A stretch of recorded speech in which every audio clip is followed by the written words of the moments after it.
Salut à tous et bienvenue pour cette nouvelle vidéo. Aujourd'hui, au moment où vous allez la visionner, je serai vraisemblablement aux États-Unis dans le cadre du SHOT Show. Donc voilà, je ne verrai peut-être pas tout de suite les commentaires. En tout cas, n'hésitez pas à en laisser dans la section juste en dessous. Aujourd'hui, la séance, ça va être très simple. Ça va être finalement ce que je fais comme type d'entraînement. C'est-à-dire que là, on n'est pas vraiment sur un cours à proprement dit, mais plus voilà, le type d'entraînement que je vous suggère un petit peu de faire si vous êtes parfois un petit peu en mal d'imagination. Alors, si vous avez envie de nous soutenir, vous savez bien, les patchs, t-shirts, etc., tout ça, c'est sur terran.fr avec le code LARADIS. Voilà, n'hésitez pas si vous avez envie de faire quelques économies en achetant du matériel. Et puis, me reste plus finalement qu'à commencer cette vidéo. Alors, pour commencer cette vidéo, j'ai décidé de la commencer par les cadences. Alors, les cadences, c'est quoi? C'est quelque chose qui est très connu dans le domaine du sport. Je vous fais une petite démo, vous regardez ce que ça donne et puis c'est parti. Ok? Allez, donc là je suis à 4 mètres de cette façon-là et je vais tirer 2 coups par cible. Et on va regarder ce qui se passe et surtout, je vous fais juste une démo et vous allez me dire ce que vous en pensez. C'est parti.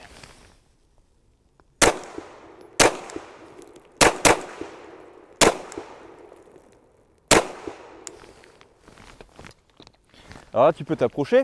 Bon, on s'aperçoit que les impacts ils se touchent quasiment. Voilà, bon, il n'y a pas de souci particulier. Là, en théorie, il y en a beaucoup, ça va leur sauter aux yeux, surtout ceux qui font du tir sportif de vitesse. Ils vont me dire, bah attends, c'est n'importe quoi. Alors en termes de cadence, on nous parle de cadence, on n'est pas du tout en tir cadencé. Alors, effectivement, on n'est pas du tout en tir cadencé. Là, on est très clairement dans une recherche de précision, on essaye un petit peu de trouver la meilleure façon d'appuyer sur sa queue détente, visée conforme, etc. pour être à peu près groupé. Et surtout, cadence 0, puisque en fait, en gros, ça donnait 1, 2, 1, 2, 1, 2, voilà, etc. C'est pas du tout ce qu'on veut. Alors, les cadences, voici comment il faut les travailler, ou comment je vous suggère finalement de les travailler. Alors pour ça, regardez bien. Je suis juste ici, et on va travailler exactement sous le même modèle, mais avec de la cadence. Regardez bien. Cette fois, on va le travailler au shot timer, c'est très important. Et voici ce que l'on va chercher à faire. C'est parti.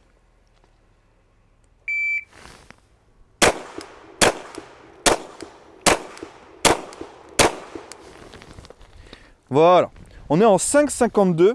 Et ce qu'on va pouvoir observer finalement, comparé en fait finalement à ce qu'on vient de voir, c'est que le split time est toujours le même. Si vous voulez, entre chaque coup délivré, on va avoir un 1, 2, 3, 4, 5, 6. Je rappelle, on est à 4 mètres. En termes de précision, vous avez bien compris que si on augmente la vitesse, il va y avoir un petit peu plus de dispersion. Et maintenant, ce que je vais vous proposer, c'est d'aller un tout petit peu plus vite et de voir si on arrive à avoir le même split time, c'est-à-dire le même délai entre chaque coup délivré. C'est parti. On y va.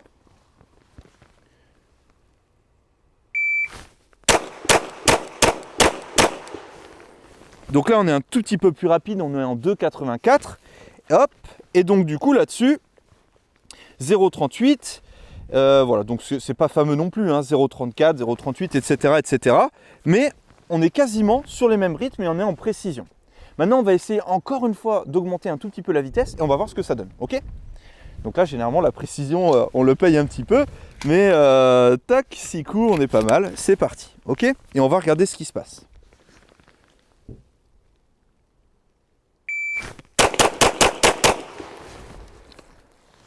Ok, là on est sur des split time de 0,20, il y a une petite dispersion juste ici pour le premier coup, on est bon, ici on est bon, et ici on est bon. En fait, en gros, ici, je pense que si on était au pur sport, je sortirais de ce qu'on appelle la zone alpha, c'est-à-dire la fameuse zone, vous savez, mais bon, là on ne fait pas du sport pour le coup. Ok, juste ici, sinon là on est bon, là on serait vraisemblablement bon, et ici on est bon également. Et on a des split time qui sont en 0,20, c'est-à-dire qu'entre chaque coup que j'ai délivré, il y a 0,20. Ce que je vous propose, puisque là on travaille spécifiquement avec une arme de poing, c'est également de vous le faire avec une arme un tout petit peu plus longue. Et puis c'est parti. Ok, donc là on est passé en abri de lumière et vous allez voir, ça change absolument rien. Donc pour rappel, on est toujours à une distance de 4 mètres et on va d'abord travailler, d'accord, en cadence un petit peu réduite et on va voir ce que ça donne. Donc là c'est parti, je viens juste ici, le ready et c'est parti. Ok. 1, 2, 3, 4, 5, 6. Boum, impeccable. Donc là, c'est super parce qu'on peut aussi relever, on va pas dire des erreurs, mais un petit truc qui est intéressant. Sur le passage au niveau de la troisième cible, juste ici, on a un impact qui sort un petit peu. C'est-à-dire que c'est pas énorme, mais moi je le vois directement. Alors pourquoi est-ce qu'on a ça? C'est très simple, je vous explique ça dans une petite seconde. Hop, voilà. En fait, concrètement, je mets de l'énergie. Alors je suis dans une cadence qui est vraiment assez basse pour vous dire, mais Je viens, je déporte mon regard et en fait je viens tout simplement envoyer ce qu'on appelle la masse thoraco-scapulaire, ce qui est une masse assez lourde avec le fusil. Ça envoie un petit peu et en fait concrètement ça dépasse un tout petit peu ma cible. Or, il faudrait presque stopper à un endroit. Presque vous pourriez dessiner une ligne noire, d'accord, et hop, vous arrêtez à cet endroit. Donc si vous avez envie de travailler à la maison, parce que là très concrètement, sur les phases de transition, il n'y a pas besoin nécessairement de le travailler sur les pas de tir, vous pouvez le travailler tout simplement à la maison. Ok. En termes de speed time, donc là on est sur du 0,70, hein, très concrètement c'est pas ultra rapide, mais concrètement on s'en fiche puisque là ce qu'on veut c'est automatiser, c'est ancrer une bonne gestuelle, d'accord. Certains vous parleront également de, souvent, là je fais une petite aparté de mémoire musculaire, mais en fait le muscle à proprement dit n'a pas une mémoire, c'est pas de ça dont il est question, on va plutôt parler de principe de myélinisation. Bon bref, c'est la petite parenthèse, ok. Donc on va recommencer l'exercice et c'est reparti. Allez, un tout petit peu plus de rythme. Ok, impeccable. Donc hop, on a un petit incident de tir, je règle ça tout de suite. Impeccable, et voilà. Alors, dans l'idée, juste ici on est bon, là on est bon, là on est bon. En speed time, on est en 0,33, ce qui est un petit peu mieux. De toute façon, la plateforme se prête bien pour du tir comme ça, un petit peu dynamique. Hop. Alors là, si vous avez la chance d'avoir un chargeur qui a énormément tiré et que les munitions ne remontent pas, et bien écoutez, c'est pas grave, on vient se le caler sur le côté, hop, de cette façon. Et puis on vient recommencer l'exercice avec un autre chargeur, ok. Allez, c'est parti. On va pouvoir recommencer l'exercice juste maintenant de cette façon-là, avec un tout petit peu plus de rythme encore, et c'est parti. Donc 2,64 et c'est parti. Ok, impeccable. Donc là, ici, on est bon. Là, juste là, un petit peu à droite, mais on est bon. Ici, on est bon, ça reste quand même groupé dans une main. Et ici, on est bon également. Ok. Donc là, on est sur du 1,72 avec un speed time de 0,20. C'est-à-dire qu'entre chaque tir tiré, il y a eu 0,20 de tir. Donc là, on est sur un résultat qui est on va dire, convenable hein, pour moi, pour l'exercice, c'est ce que je veux vous montrer. Mais dans l'idée, c'est exactement ce que l'on veut. Même speed time et avec un groupement qui reste quand même en cible. Ok, le tout à 4 mètres. Encore une fois, l'effet recherché, c'est pas la vitesse, c'est vraiment de respecter la cadence. Et surtout, et pour ceux qui veulent approfondir un petit peu les connaissances dans ce domaine, sur notre plateforme en ligne, vous apprendrez également comment bouger la masse abdominopelvienne et thoraco-scapulaire en un ensemble, etc. Voilà. Je vous propose de repasser en Glock et je vous montre également d'autres exercices relatifs plutôt à l'action du doigt sur la queue détente. A tout de suite. Allez, deuxième type d'exercice, voire même troisième type d'exercice que je vous conseille de travailler, c'est les fameuses actions du doigt sur la queue détente, prise de visée, etc. Donc, je fais une petite pub là pour un copain qui est situé au Canada qui s'appelle Shep Dev. Donc je vous mets juste là les liens dans la description, également en bas de l'écran. Si vous avez envie de vous connecter, il propose également des formations en ligne qui sont juste superbes. Donc la formulation que là je vais employer, c'est tiré justement de cette formation avec son accord. Donc voilà. Très concrètement, il dit ceci que je trouve franchement très intéressant. Il dit: si je devais vous poser la question, les fondamentaux qui vous semblent les plus importants, il y a une forte probabilité de chance que vous me répondiez l'action du doigt sur la queue détente et la prise de visée. Mais ça, c'est dans le meilleur des mondes. Enfin, je veux dire, regardez, j'ai mis le jalon juste ici à 10 mètres. Donc là, j'ai mes cibles qui sont juste ici. Regardez bien, il n'y a pas de difficulté. Hein. Si je viens ici, j'appuie, ça rentre, effectivement. Mais là, j'ai tout mon temps, je tire sur une cible métallique, je veux dire, il n'y a pas grand-chose qui va vraiment me menacer. Mais dans le monde réel, finalement, eh bien, on le sait très bien, et vous avez vu avec la vidéo sur le tir kinesthésique, la prise de visée dans 90% des cas n'est pas effectuée. Et d'autre part, vous imaginez bien que vous ne ferez pas genre « Oh, je viens jusqu'au point dur pour appuyer sur ma queue de détente et boum, départ du coup ». Il y aura forcément un arraché de queue de détente. Donc ce que j'ai fait, c'est que j'ai mis un jalon à environ une dizaine de mètres et très concrètement, je vais essayer tout simplement, regardez bien sur l'action du doigt sur la queue détente juste ici, de ne pas faire finalement de point dur, de recherche de point dur. Donc, regardez bien, je vais juste ici, on va voir si ça passe comme ça au premier coup. Et ça passe au premier coup. Je vais recommencer, voir si c'était pas un coup de chance. Non, non plus. Je recommence encore une fois. Hop, un petit peu au-dessus. Et là, ça passe encore. Donc là, vous l'avez bien vu. Il n'y a eu aucun jeu de rattrapé, de jeu de queue détente, ni quoi que ce soit, aucune recherche de point dur. J'ai littéralement arraché ma queue de détente. Okay. Et pourquoi ça rentre quand même? Eh bien tout simplement parce que je viens forcer sur le fondamental qui est la prise en main. Donc vous êtes bien conscient qu'ici à 10 mètres dans un cercle comme ça, c'est ok. À 25 mètres, ça rentrera peut-être pas. Okay. Donc ça, c'est quelque chose également qu'il faut travailler. C'est-à-dire que vous ne pouvez pas toujours travailler de manière la plus optimal, d'accord. Le fait de se mettre à 4 mètres, de prendre son temps, de rechercher, ça c'est bien, mais ça ne concerne qu'un seul pourcentage finalement de tout le spectre, vous qui me regardez au travers de cette caméra, que vous serez peut-être amenés à utiliser pour les professionnels sur le terrain. Ok.